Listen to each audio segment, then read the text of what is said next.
একটা মহল চেষ্টা করছে দেশে অস্থিতিশীলতা সৃষ্টি করবার জন্য। আপনাদের কাছে আমাদের আবেদন যে অস্থিতিশীলতা সৃষ্টি না করতে পারে তার জন্য আপনাদেরকে সতর্ক থাকা, সজাগ থাকা। কারণ এই সময়ে যখন আমরা নতুন করে দেশ গঠন করবার কাজ শুরু করেছি তারেক রহমানের নেতৃত্বে, তখন যেন আমরা আবার বিভ্রান্ত না হয়ে যাই। নারী সমাজের প্রতি আমার আবেদন আছে, রুইয়া নারী সমাজ অনেক সংগঠিত, তাদেরকে আরও সংগঠিত হতে হবে এবং তাদেরও সংগঠিত হয়ে তাদের ক্ষমতায়নকে নিশ্চিত করতে হবে। আমরা কাজ করার চেষ্টা করছি। সবচেয়ে বড় জিনিস যে মনে রাখতে হবে যে এই কাজ করা সম্ভব হচ্ছে একমাত্র আমাদের প্রধানমন্ত্রী জনাব তারেক রহমান সাহেবের জন্য। তিনি অত্যন্ত দ্রুত দেশের সমস্ত কাজগুলোকে সমাধান করার চেষ্টা করছেন, সমস্যাগুলোকে দূর করবার চেষ্টা করছেন। অনেক সমস্যার মধ্য দিয়ে আমরা দায়িত্ব নিয়েছিলাম। আপনাদের প্রতি আমরা আমাদের কৃতজ্ঞতা জানাই যে বিগত নির্বাচনে আপনারা আমাদেরকে ধানের শীষে প্রচুর ভোট দিয়ে জয়যুক্ত করেছেন, তাই না?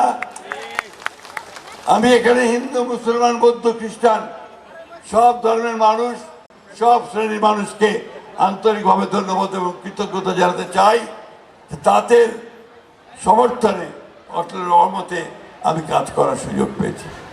বন্ধুগণ, আরেকটা ভালো খবর আজকে আছে, আপনারা সবাই দেখেছেন যে জনাব তারেক রহমান সাহেবের নেতৃত্বে আজকে গতকাল যে নির্বাচন ছিল, জাতিসংঘের প্রেসিডেন্ট নির্বাচিত হবার, সেটা বাংলাদেশ সাইপ্রাসকে পরাজিত করে নির্বাচিত হয়েছে। বন্ধুগণ, এটা একটা বিরল সম্মান।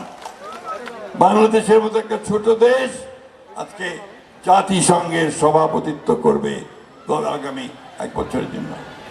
আমরা চেষ্টা করছি আমাদের সমস্ত কাজগুলোকে সমাধান করবার জন্য। রাতারাতি সমাধান হবে না। আমি আমার সামনে দেখতে পাচ্ছি বোর্ড রুইয়া ডিগ্রি কলেজ জাতীয়করণ করার জন্য আমরা প্রত্যেকটা, আমার কাছে একটা বড় আবার ধরে দিয়েছে, টাকা ধীরে ধীরে ধৈর্য ধরতে হবে। আমরা প্রত্যেকটা কাজ করাবার চেষ্টা করব।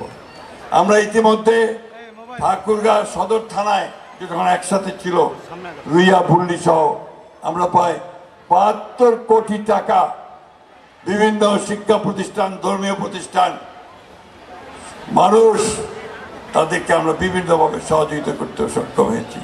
72 কোটি টাকা।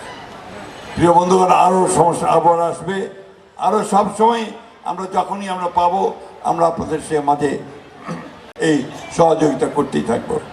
রাস্তাঘাটগুলো আমরা নিয়েছি, এই রাস্তাঘাটগুলো ইনশাল্লাহ আপনাদের যেগুলো হয়নি কাজ সেগুলো পাকা হয়ে যাবে। শিক্ষা প্রতিষ্ঠান যেগুলো পাকা হয়নি সেগুলো পাকা হবে। কিন্তু সবচেয়ে বড় জিনিস হচ্ছে আপনাদেরকে কিন্তু নিজেদেরকে তৈরি করতে হবে। আজকে খুব দুঃখ হয় যখন আমি দেখি শুনি যে আমাদের তরুণরা, যুবকেরা তারা মাদকাসক্ত হয়ে পড়েছে। এটা একটা জাতিকে ধ্বংস করে দেয়। এর থেকে আমাদেরকে মুক্ত হতে হবে। আমি আবেদন জানাবো, অনুরোধ জানাবো আমাদের তরুণদেরকে যে তারা যেন এগুলো থেকে মুক্ত থাকে এবং একটা সামাজিক আন্দোলন গড়ে তোলে এই মাদক থেকে দূরে থাকার জন্য। এটা খুব জরুরি দরকার। আমি অনুরোধ জানাবো তরুণ যুবকদেরকে যেখানে খেলাধুলার সঙ্গে সম্পৃক্ত হওয়ার জন্য এই উপজেলা হাতে নতুন সুযোগ এসেছে। এখানে একটা নিজস্ব সংস্কৃতি গড়ে তুলতে হবে, খেলাধুলার চর্চা বাড়াতে হবে, নেতৃত্ব গড়ে তুলতে হবে। তাহলেই শুধুমাত্র রুইয়া উপজেলার সামনের দিকে এগিয়ে যাবে। একটা সময় ছিল যখন রুইয়ার নেতৃত্ব দিত। আমরা আশা করি যে ঠাকুরগাঁ জেলায় রুইয়া আবার সেই নেতৃত্বের স্থানে ফিরে যাবে। কে ভাই, যাবে না? যাবে না? রুইয়ার মানুষের সেই আস্থা আছে তো, নাকি নেতৃত্ব দিবেন তো? আমি সেই আশা করি।